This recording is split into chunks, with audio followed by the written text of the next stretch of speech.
communicate in a way that's clear and not clever. Don't try to be tricksy with fancy words when you're trying to talk to like the people in the audience that you want to reach. Like, be yourself, and people will gravitate to that much more naturally. I am unwilling to give up. That I will start over from scratch as many times as it takes to get where I want to be. You just want to make sure you will get knocked down, but just make sure you don't get knocked out. So your only choice should be go focus on what you can control. Hi, everyone, and welcome to the Kara Goldin Show. Join me each week for inspiring conversations with some of the world's greatest leaders. We'll talk with founders, entrepreneurs, CEOs, and really some of the most interesting people of our time. Can't wait to get started. Let's go. Hi, everyone. It's Kara Goldin from The Kara Goldin Show, and I'm so excited to have my next guest here. I was on her podcast a little while ago, Theresa. She's a business mentor. She is just such a badass podcaster, copywriter, website creator, mom as well, and super, super lovely. And I said, Liz, you have to come on my podcast when you can. I know how busy you are, but her podcast, by the way, is called Liz on Biz, which is just such a fun name too. But she's really the jack of all trades and just knows so much. And like I said, I always want people that are motivating and inspirational and that we can learn lots from. And so that is why I brought Liz on today. So welcome, Liz.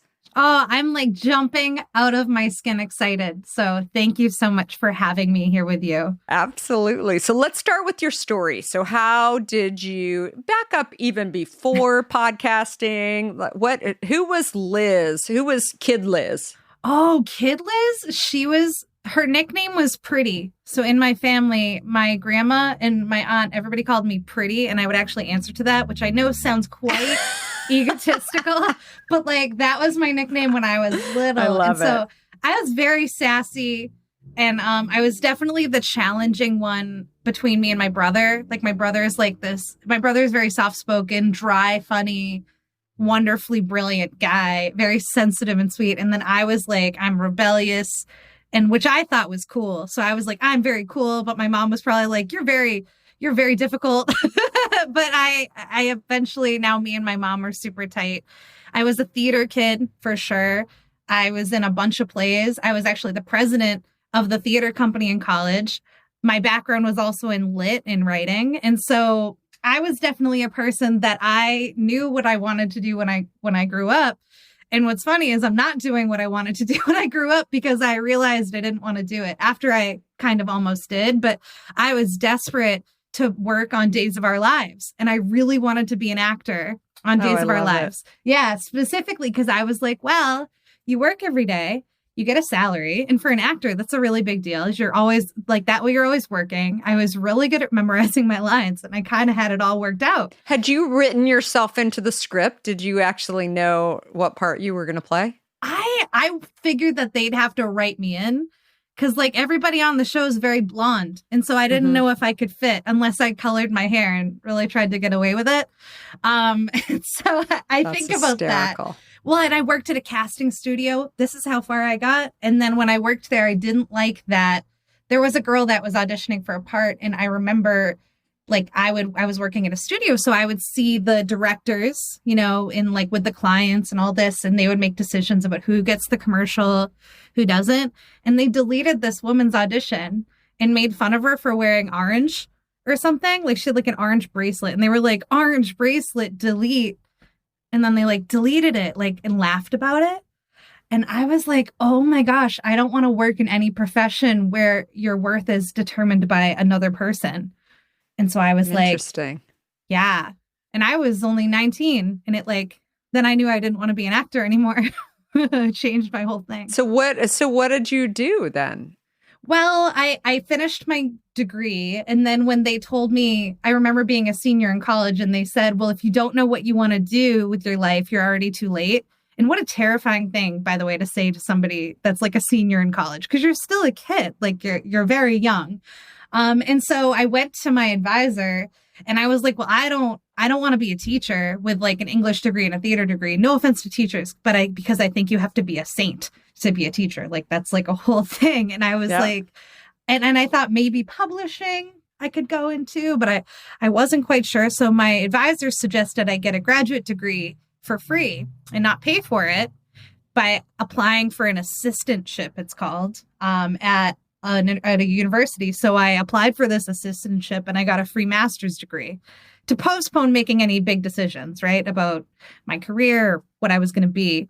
And to give you an idea, like this was like 2009 is when I got into grad school. I graduated 2011.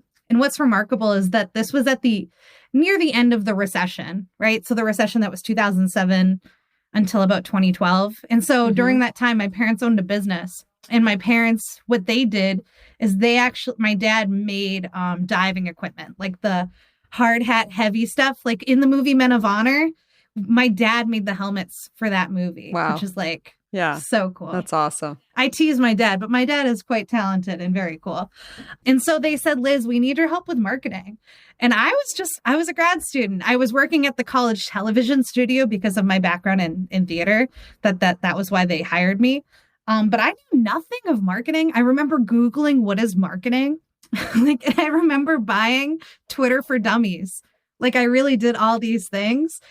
But it was because I was such a voracious reader. I just sought to learn everything I could because I wanted to help my parents. You know, it meant a lot to me. And like I came from entrepreneurs. And so I wanted to do everything I could to help them succeed. And then I realized I was like, ooh, this online stuff, this marketing. I was like, this is kind of creative.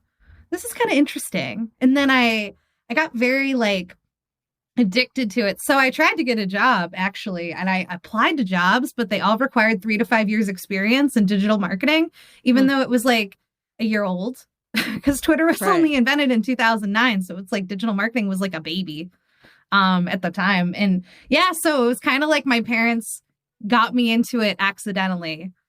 And here I am now, which is wild. And so you started doing online marketing for them. Yeah, interesting. For them. And what was kind of your first stop? What did you try? And was it SEO? Was it, what was it? Social media, definitely. Although I will have to add here that I used to make websites for fun as a kid. So like when I was a kid, I knew how to do HTML and stuff. And then I realized as I was becoming an adult that it was actually a skill you could like make money with. So it was like something that kind of fused into the social medias that I could also fix the websites that I was marketing to or promoting. So that helps for sure. But I remember specifically with my parents' diving company, I remember reaching out to like people that owned diving destinations. So I looked up places like there was a place in Thailand where you can go and you can have like private diving lessons and go deep sea and do all this stuff. And they became like Twitter friends with me. And then they were like, you should come and stay. And I didn't get to go, but they were like going to give me like their suite because we became Twitter friends. Because back then it wasn't as, it's so hard to imagine. But you remember it used to be so much cooler to be on Twitter back then. I still love Twitter. Twitter's although I recently got on TikTok about 3 weeks ago and Lookout World. World. Well, one of my videos, one of my 20 that I've posted went viral. And my 15-year-old he didn't know whether to laugh or cry because his mom is on video or on TikTok. Anyway, it was really, but you know what it was? Actually, it's interesting. I think I'm finding this new segment and I've been getting traction from TikTok because I'm older than the demographic that is typically on TikTok. But I'm also, the stuff that I'm actually putting on there is a lot of my talks that I'm giving, whether they're, webinars or video podcasts or whatever, or talks that I've done in the past about my story, about founding Hint. And so I'm slicing and dicing it down to a few segments. And then the one that actually has over 90,000 views on it, that went pretty, viral over a couple of days, was the one that told the story of getting my first product on the shelf at Whole Foods. And it's interesting because the audience, they knew about Hint, but they didn't know my story. And so I think it's fascinating because these are people, whatever, 14 to 24 generally are the people that are at least have gone onto my site whose parents were buying them Hint over the years because they enjoyed it. And so they've grown up with it and it's been in their schools, whatever. And so all of a sudden, maybe they're having questions about how the heck do I start? What do I really want to do with my life? And then you've got this chickie like me who's on saying, I had no idea what I wanted to do. And so I just started a beverage company because I was passionate about it. And I just went to Whole Foods and tapped the guy on the shoulder. And I said, hey, how do I get a product on the shelf at Whole Foods? And that ends up, you don't have to be funny on TikTok. Funny videos work, but I think inspiring videos also can work. And I think there's been people like over the holidays that I've been watching that are putting these crafts together that are doing them like really fast and they'll give directions. I mean, they're kind of interesting. And again, I think that it's still trying to get figured out, but I don't think there's a hard and fast, it's evolving. And I don't think there's hard and fast for what TikTok is. I used to think it was only the funny meme stuff. Right. And much younger and whatever. But again, I've seen plenty of people who are saying, oh, okay, here's how to make that bow on a package for your holiday presents. And people actually want to see that. Yeah. Which I think it's really interesting. And here's how you do it really fast. And you're like, oh, dude. Actually, I found out do you know this company BarkBox? Yeah. My dogs get BarkBox treats every month. And there's like a whole production. We just got ours yesterday and they're Snoopy and like all these different great characters in there. Anyway, my son came to me and showed me this TikTok where they showed that there are toys on the inside of every one of the BarkBox toys.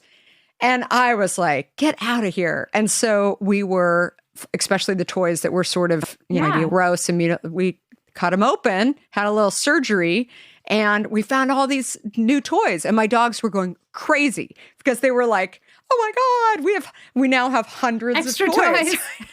That's and an unbelievable fact. But we figured it out on TikTok. Again, It wasn't, and there was probably some other way to find it. Maybe it was on the tag, but nobody reads anyway, right? But we saw it on a TikTok video. Anyway, so I didn't know that though. And I know, I feel like I know stuff and I didn't know that. Yeah. No, exactly. And I was like willing. So that's what I mean. TikTok is not just for the funny memes or, whatever, sexy photos or whatever however, I really do think that there's an inspiration and educational component. And I'm just trying to figure that whole platform out for now. Oh, yeah. Okay. So you're the first stop was building the website. And then what did you do from there? Where did you, obviously you enjoyed it because you were getting traction on it, but how did you start thinking about it then? And how did you think, okay, I'm helping them. How do I ultimately expand this? Well, I actually didn't know I was being entrepreneurial yet. So I still was applying to get jobs. And I remember my mom said, you don't need permission to do the thing you want to do. Like if you want to help businesses, I love that. Go to businesses. And I was like, whoa, what a simple but like powerful message. And then I did. I was like, wow, thanks, Mom. I remember walking out of interviews and being like, was that a good interview? Because it just nothing felt right. I didn't fit in anywhere, even with a grad degree. But yeah, and then I did. I started going after people that I just knew I could help. That's huge. So that was your focus then after helping your parents. Then how did you get your second gig? Yeah, I started in my building. So actually I was working in a commercial building as an insurance agent, which I used as like a side gig to like learn a little bit about business, but also it was like the guy that owned the agency was a friend of my mom's. And so that's where I was kind of working anyway. But there were other businesses in this commercial building. So I just started I started being like, how's your Facebook page doing? Like, how's your Twitter? And they're like, I don't tweet. And I'm like, that's where I come in, hopefully. And then I I educated them. Honestly, it starts with education. You kind of had, at that point, you really had to show the value of digital marketing to get people to kind of go, oh, wait, this sounds different and interesting. And so that was kind of part of it. So I definitely sought out the people that were in my immediate network. And then after that, I went to a networking event and got my first random client through networking. I feel like over the last 10 years in particular, I mean, I didn't have the money to actually go out and market and buy advertising and do all the things that I knew that I was supposed to do.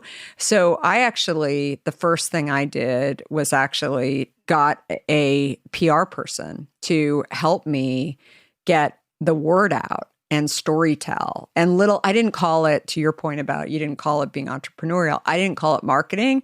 I just said, okay, people are responding to my story because I'm telling the story about me dropping Diet Coke and drinking water, and it's relatable. There's a lot of people who have that. They just didn't know that they could actually fix a problem by getting off of something.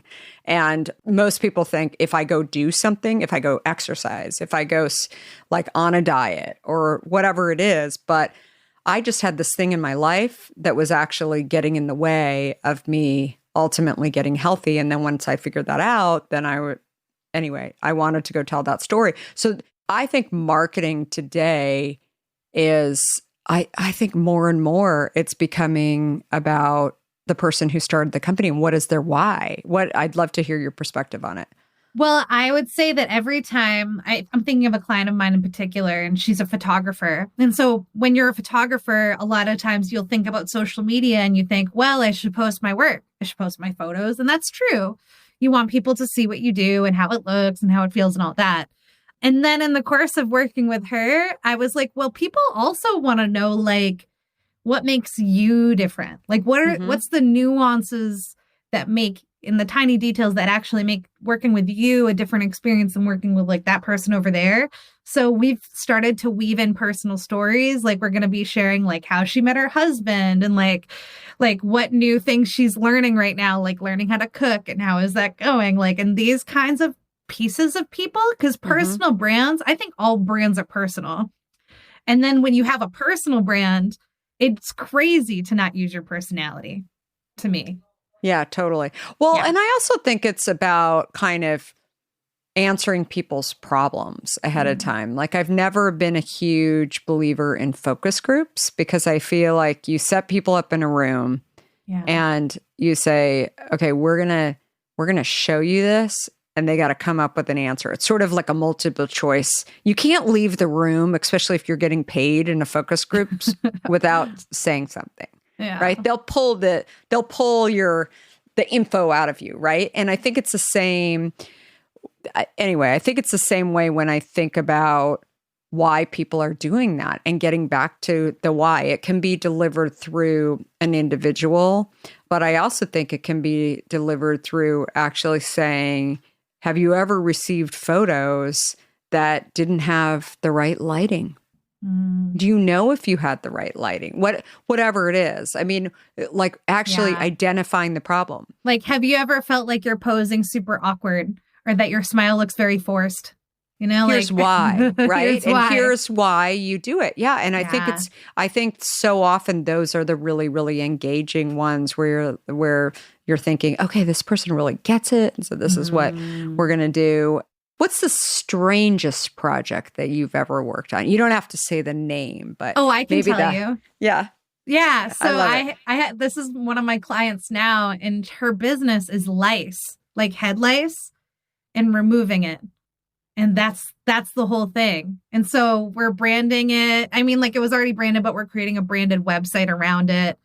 And the copy, I have to say, I'm having way too much fun with that. Like, don't bug out. We got you. Those kinds of things. Like, what is it? Sugar and spice and everything's lice. Like, we're having some fun with the copy. But that's got to be one of the most unusual businesses that I've got to help. I love it. I love it. So what year did you start your podcast? 2016. Wow. So you've been doing it for a little while. There's a little while. Yeah. Lots of, how many episodes do you have now? So you were episode 200. So now we're going to be at about 208. And the irony is I started my podcast on election day, which I don't recommend starting anything on an election day because I was never a political person. And so I was like, oh, November, whatever it was, let's just do that. Like, I didn't even think about it. And then I was like, oh, this was a weird decision. And I'm lucky people listened and found it. Do you feel like just starting your own podcast that got the word out about what you do as well? It forced me to be consistent about providing value to my audience because I think that blogging for me was extremely casual. Whereas like with my clients, I'm like, where's your post? Like, what's going on? Like, if they're not, I hold my people accountable, but I wasn't holding myself to that same level of like excellence, honestly. And my podcast, because people expect an episode every single Monday, I remember the first time I realized it mattered is when one of my episodes didn't publish, like there was like a glitch or something. And people were texting me like, where's the show? Instagram, where is it? People were like blowing me up, being like, where's the episode? Where's the episode? And I was like, wait, you guys are listening? That's so funny. And then I realized I'm like, it's like I have a duty to my listeners to be there. Do you for post them. at a certain time? Honestly, it drops at like the crack of dawn around like 4 or 4:30 in the morning because to me, then I'm like, they can't miss it. And right. then in case there's a lag in iTunes, it'll be around for the morning rush hour. Really, really smart. Yeah. And you recently or fairly recently, right, got the Forbes as one of the top small business podcasts that will help you sell more. Yeah. That's amazing. I died. I was so excited. Yeah, that's amazing, amazing. And so what do you think are the biggest challenges for companies that you come in and help solve? Well, honestly, I think that we all have the very bad habit of having like the comparison trap happen, where as a company, you're looking at your competitors and you're like, oh, well, their website says stuff like this, or they're doing webinars and funnels. Should I be doing webinars and funnels? And I think like that's the thing that I help solve is I can declutter the decision-making process, because I think that we get like shiny object syndrome with like, as you know, as people that are running businesses. Syndrome. Yeah. All of that. Yeah. And I can come in as the objective person and be like, oh, you are interesting. Here's all the reasons why. And here's actually what we should be doing. Totally. No, I think that that's true. You know, I think that the other thing that has really opened up this year, I was talking to a friend of mine who has a local business, and I was talking to her about marketing. And I think it's so interesting because it's like this mind shift for local businesses to think, why are you just marketing locally, right? If all you have to do is ship something, or if you're a service, for example, it's just, I mean, it's kind of mind blowing. You don't really, and that's hard, right? But it's not really that hard to kind of get the word out about your business. What do you think are the key things that people need to think about? I mean, I guess the question is, when does a business need to stay local as compared to, I don't know, maybe you're a dry cleaner, for example. Yeah. But even then, like I look at so much of the time, if you're a really great dry cleaner, I don't know. And you can ship. Right? Yeah. I mean, there's so many businesses that I think about constantly that are, I mean, you look at even Goldbelly. Are you familiar with those guys? Right? I mean, I was on this Tamron Hall show, and there were a couple of other entrepreneurs, and one of them was the founder of Goldbelly, a husband and wife team. And I was hearing their story as I was sitting there in the green room, and you know, it's amazing. I mean, they have a huge business, and people are shipping these little products all over the world. And I've ordered bagels from New York that I live in San Francisco, and I want like really good bagels. And unfortunately, sorry, San Francisco, but you just don't make good bagels, right? No, they don't. Boston does not make good bagels either.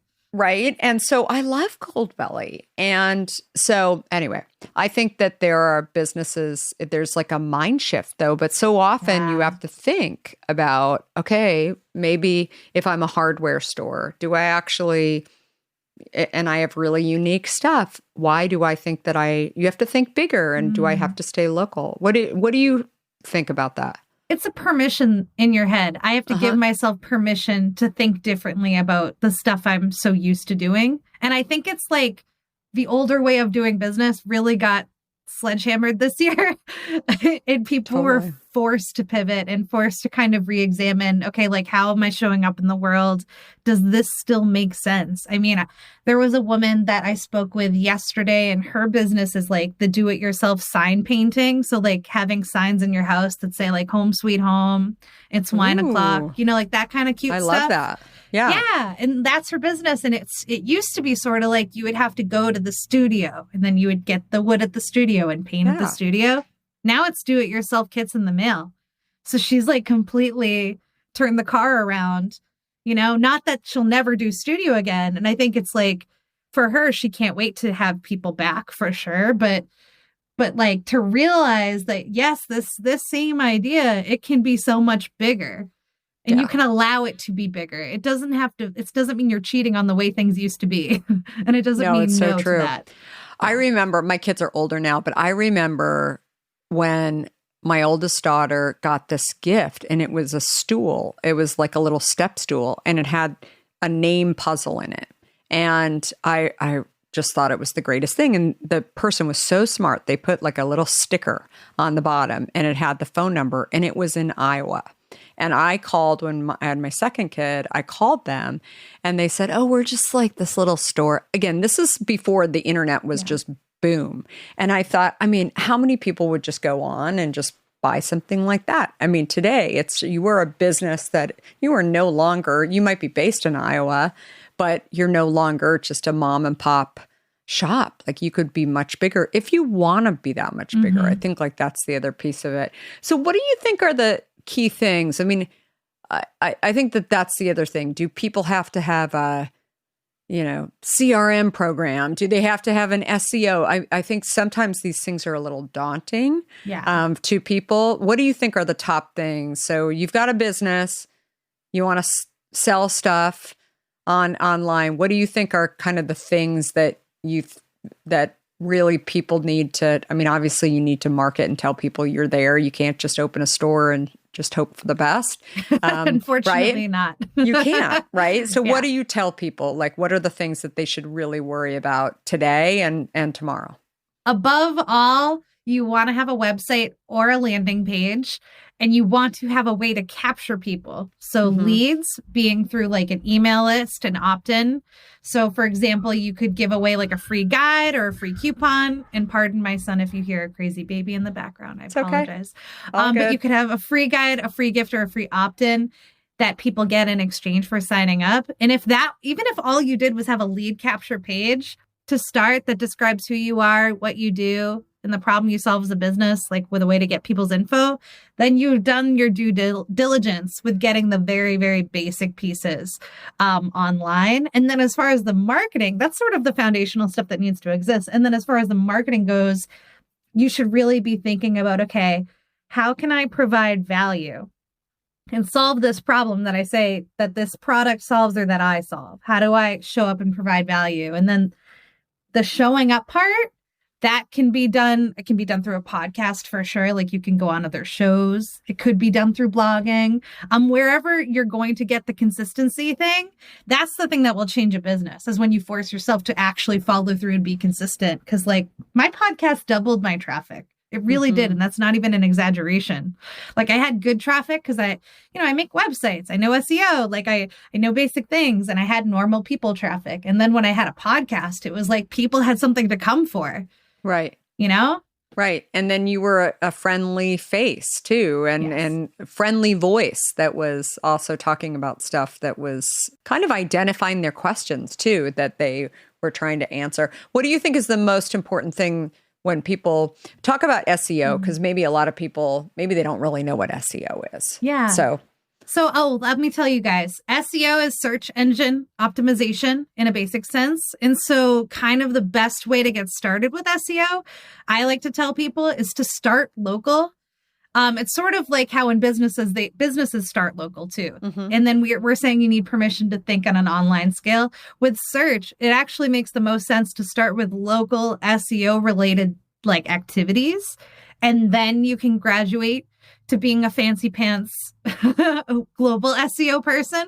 But the reason why I want you to start local is because it's definitely the easier and it's the thing you can do yourself. Whereas I think when you get, fancier with keywords and global SEO tactics, global meaning like you're aiming to rank all over the country, whereas local meaning you're aiming to rank near your house or something, or in your local region near your main city.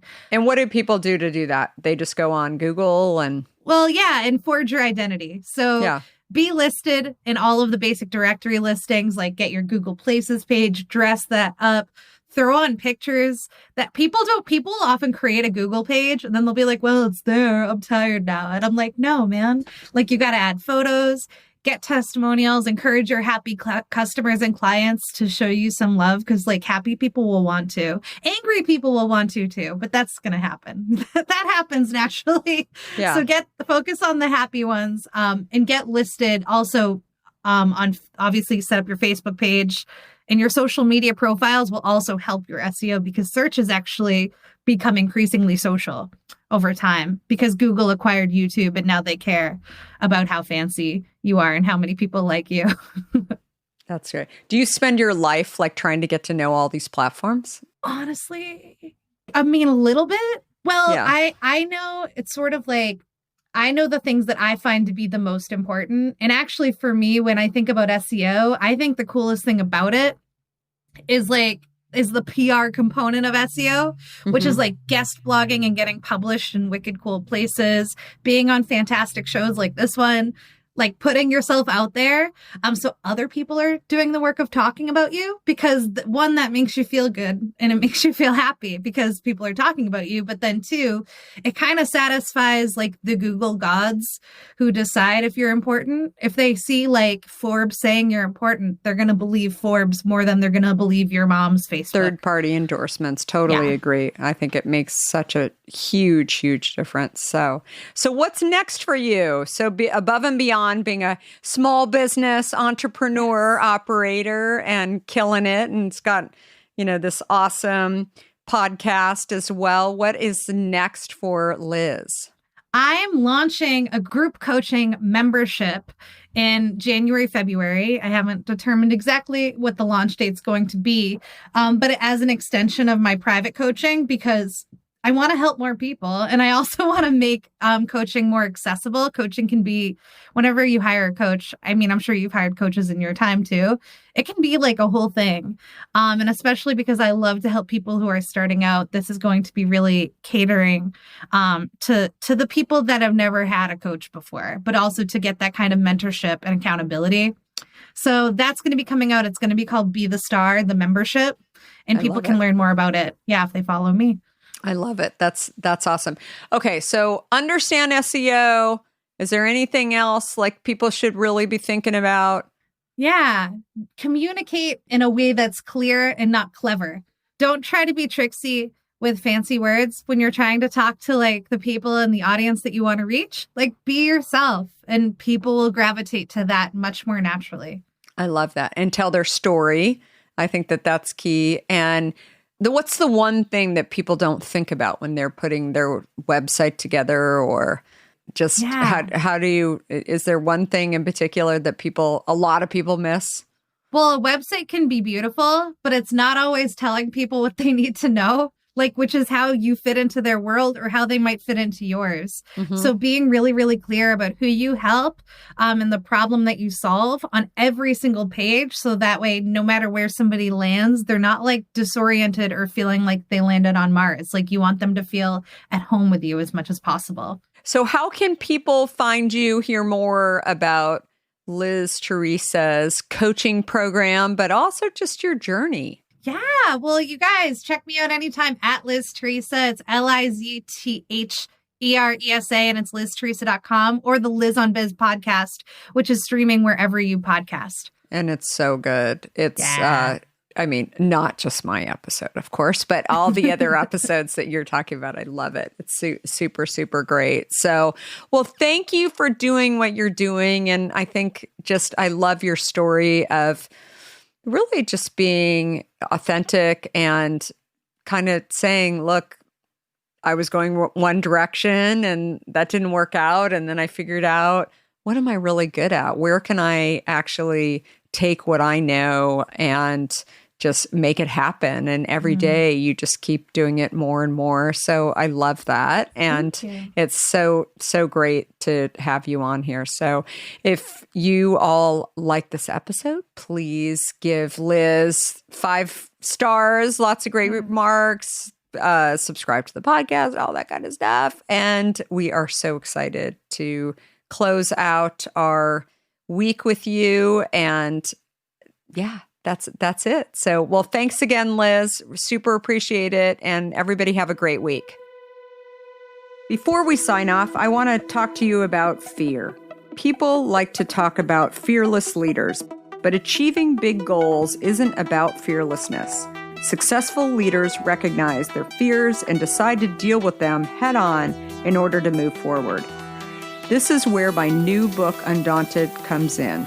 This book is designed for anyone who wants to succeed in the face of fear, overcome doubts, and live a little undaunted. Order your copy today at undauntedthebook.com and learn how to look your doubts and doubters in the eye and achieve your dreams.